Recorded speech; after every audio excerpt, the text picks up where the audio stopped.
Olá, seja bem-vindo ao curso Ensino e Aprendizagem da plataforma Mais IFMG. Eu me chamo Derli e sou o seu professor neste curso. Esta é a aula de número 2 e na aula de hoje vamos falar sobre teorias, métodos e estratégias de ensino. Bom, primeiramente, quando a gente fala sobre teorias, métodos, e estratégias de ensino, é importante a gente diferenciar esses termos, né? Em geral, esses termos são muito utilizados quando a gente fala de ensino e aprendizagem, e muitas vezes eles são confundidos, né? E além desses três termos, né, ainda tem mais um que a gente fala em metodologias, né? Então, primeiramente, é importante a gente diferenciar esses termos aí. O que é uma teoria, o que são as teorias, né? É aquilo que foi estudado na primeira semana, né, na semana anterior. O que é uma teoria? A teoria, ela fala, né, a forma como se aprende ou a forma como é possível ensinar de uma maneira ampla, digamos assim, né?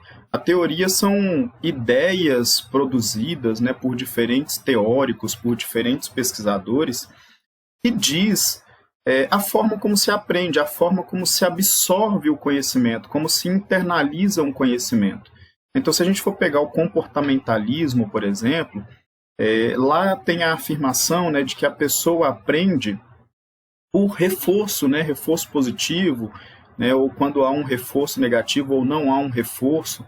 Então, aquelas atitudes, aquilo que a criança faz ou o aluno faz, que é considerado bom ou que é considerado correto, né, ganha um reforço positivo, ou seja, ganha uma nota maior, né, ganha um parabéns, ganha um elogio. Então, esse reforço positivo faz com que a criança, com que aquele sujeito que está aprendendo, né, ele repita aquela ideia, ele repita aquele conceito, ele repita aquela ação, porque ele viu que foi algo positivo, né? E quando ele não ganha um elogio ou ganha uma nota ruim, então ele abandona aquele conceito, abandona aquela ideia. Então, isso é o que a gente chama de comportamentalismo, né? O comportamento, a atitude que é positiva, ela é reforçada, né? Ela é repetida, ela é considerada como algo correto, né? E aquela atitude que não foi correta, aquela frase que foi, aquele conceito que foi dito de forma errada, né? E que não ganhou um reforço positivo, ele é abandonado, porque a criança, o sujeito, ele entende que aquilo é um erro. Então, essa é uma forma de aprendizagem, é uma teoria de aprendizagem, né? Quando a gente vai para o construtivismo, é uma teoria que fala mais sobre a capacidade de aprender, digamos assim, sozinho, né, sem depender desse reforço positivo. Seria uma aprendizagem baseada nas experiências, baseado na interação com o meio. Vai depender muito de qual teórico, né, está falando, se é Vygotsky, se é Piaget. Depende muito de qual foi o pesquisador que propôs a teoria, mas o construtivismo, de um modo geral, ele aborda isso, né, que o sujeito ele é capaz de aprender sozinho, né, com a interação com o meio, ele é capaz de buscar novas informações, de conseguir construir uma experiência sem precisar necessariamente do auxílio de uma outra pessoa. Ou se existir uma outra pessoa, essa outra pessoa seria uma mediadora, né, na busca por esse conhecimento. Não seria alguém para transmitir a informação ou para reforçar um conceito. Alguém simplesmente para mediar a busca ou ajudar, né, com que sejam implementadas determinadas estratégias, determinados caminhos para que se exista a experiência que leve à aprendizagem. Então, seria uma pessoa mediadora, né? Quando a gente vai, por exemplo, para a teoria de humanismo, ou humanismo, né, a gente fala de uma teoria em que a aprendizagem ela se dá pelas experiências pessoais relacionadas a um conteúdo de ensino. Ou seja, né, Paulo Freire colocava muito isso de que a experiência, a vivência, né, da pessoa é importante, e pegar essa experiência e relacionar com um novo conhecimento, com uma nova informação, auxilia nesse processo de aprendizagem, de internalização do conhecimento. Então, as teorias, né, são essas formas de se aprender, são os diferentes mecanismos que a gente consegue internalizar o conhecimento, tá? E quando a gente fala em métodos, a gente está falando em diferentes caminhos que a gente utiliza para fazer com que chegue a essa aprendizagem ou para ensinar alguém ou fazer com que alguém adquira um novo conhecimento. Né? Existem inúmeros métodos de ensino e os métodos eles estão relacionados a um determinado tipo de teoria. Né? Então, o método ele é baseado em uma teoria e é a forma como a gente vai ensinar ou como uma determinada pessoa, o caminho que uma determinada pessoa vai seguir para aprender um novo conhecimento. Né? Então, quando a gente fala, por exemplo, em metodologia dos 3 momentos pedagógicos, que é uma metodologia que vocês vão ver aí ao longo dessa semana, quando fala-se nessa metodologia, 3 momentos pedagógicos, significa que o ensino, a aprendizagem, ela é dividida em 3 etapas, ou seja, o professor ou o mediador, a pessoa que vai estar ajudando na aprendizagem, vai dividir o ensino ou a aprendizagem em 3 etapas, né? Que seria uma problematização inicial, uma conceituação ou uma busca de conhecimentos a partir dessa problematização inicial, né? E no final, um terceiro momento seria a aplicação do conhecimento adquirido para resolver esse problema inicial e para resolver outras situações que sejam parecidas com esse problema inicial. Então, essa é uma metodologia, ou seja, é uma forma de se ensinar que ela está baseada em uma dessas teorias, né?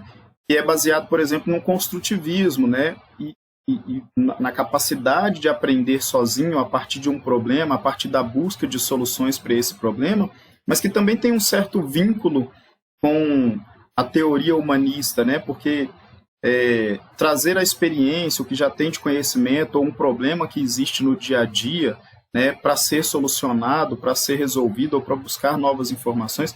Ou seja, o método, né, seria o caminho para se buscar a aprendizagem. Tá? Seriam as diferentes formas de se chegar a uma determinada aprendizagem e é baseado nas teorias. Tá? A metodologia, que é um termo que não está aí no slide, né, mas que é um termo recorrente também, esse sufixo logia, né, vem de logos, que significa estudo. Né? Então, metodologia é o estudo do método, ou seja, seria o estudo dos diferentes métodos, dos diferentes caminhos, né? Seria conhecer, aprender esses diferentes métodos que levam à aprendizagem ou que podem ser utilizados como ferramenta de ensino. Tá? E as estratégias seriam pequenos mecanismos, né, dentro de um método ou dentro de um planejamento de ensino que fazem com que o aluno chegue à sua aprendizagem e que fazem com que um método seja executado. Por exemplo, vou utilizar a mesma ideia dos 3 momentos pedagógicos. Né? Os 3 momentos pedagógicos são baseados em uma problematização, em uma absorção de conhecimentos ou novos conceitos e a uma aplicação desses conhecimentos. Né?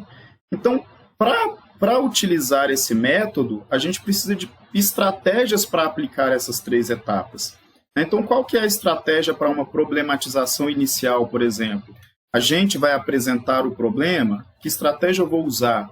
Eu vou apresentar o problema por meio de um slide, eu vou apresentar o problema por meio da leitura de um texto de divulgação científica, né, por meio de um artigo, ou eu vou apresentar o problema pedindo para que um aluno compartilhe sua experiência, ou que investigue em algum problema que existe, por exemplo, na comunidade. Então, a estratégia é a forma que se vai desenvolver um determinado método, ou seja, seriam as etapas de aplicação daquele método. Tá?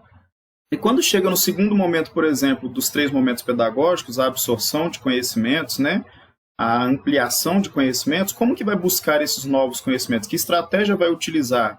Vai utilizar uma pesquisa online, vai utilizar um livro didático, vai utilizar um dicionário, né? Vai fazer uma investigação de que forma que se vai buscar esses novos conhecimentos. E na hora de aplicar os novos conhecimentos, na hora de solucionar o problema inicial que foi apresentado, né? Qual estratégia vai utilizar? Vai ser desenvolvido um projeto, né, de solução daquele problema, vão ser feitos grupos de trabalho. Então, a estratégia é isso, né? São pequenas doses, digamos assim, de trabalho que são feitas ao longo do tempo, ao longo de um planejamento, para poder desenvolver um determinado método e fazer com que chegue à aprendizagem dentro de algo mais amplo, que seria uma determinada teoria. Ok? Então, seria essa a diferença básica entre esses temas aí. E ao longo da apostila, né, com a leitura do material, você vai aprofundar um pouco mais e vai conseguir compreender um pouco melhor essas diferenças. Ok? Além disso, né, ao longo dessa semana, e falando em metodologias, eu vou apresentar para vocês o que são as metodologias de ensino, né, e vou inserir aí, né, vai estar inserido aí no texto, uma série de metodologias que a gente chama de metodologias ativas, né? O que é uma metodologia ativa? É um tipo de metodologia em que o aluno ele é o protagonista, o aluno ele busca a informação, o aluno ele busca o conhecimento, né? Ele é um sujeito ativo no processo de ensino-aprendizagem, por isso metodologia ativa, né? Ele deixa de ser um sujeito passivo que só escuta, que só ouve, que só executa e faz atividade, e ele passa a ser alguém que propõe, né? Que busca o caminho, que busca a aprendizagem, que interage com o professor. Ou seja, eu vou apresentar algumas metodologias que vão possibilitar uma ampliação, né, das ferramentas de ensino e também das formas de aprendizagem. Então, serve tanto para você, professor, ampliar a sua forma de ensino, né, buscar novas formas de trabalhar na sua sala de aula, como serve para você, aluno, buscar novas formas de aprender, né, por meio dessas metodologias, né, buscar novos conhecimentos. A ideia do aprender a aprender. Tá? Então, serão apresentadas as metodologias ativas, algumas metodologias ativas, e o que são essas metodologias ativas. Tá? E ao longo dessa semana também, eu vou estar trabalhando um pouquinho a questão das tecnologias na educação. Ou seja, né, como que a gente pode inserir diferentes tecnologias de informação e comunicação nos processos de ensino-aprendizagem, já que tecnologia é algo tão moderno, né, é algo que faz parte do mundo contemporâneo, por que não fazer parte também do ambiente escolar, né? Então, qual que é a importância das tecnologias na educação moderna, né? Qual que é a importância de utilizar essas ferramentas, de fazer o que a gente chama de ensino híbrido, né? Que além do ensino na sala de aula, tem o ensino com o uso dessas tecnologias, o ensino à distância.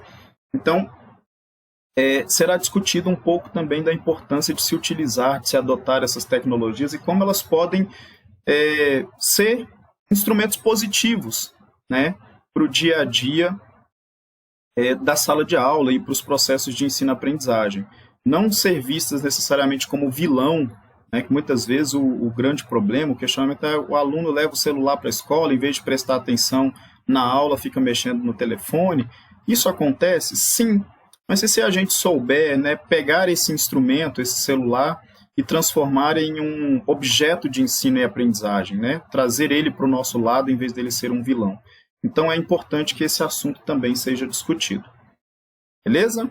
Por enquanto é isso. Então, desejo a você novamente bons estudos e que possa aprender bastante ao longo dessa semana. Até a próxima.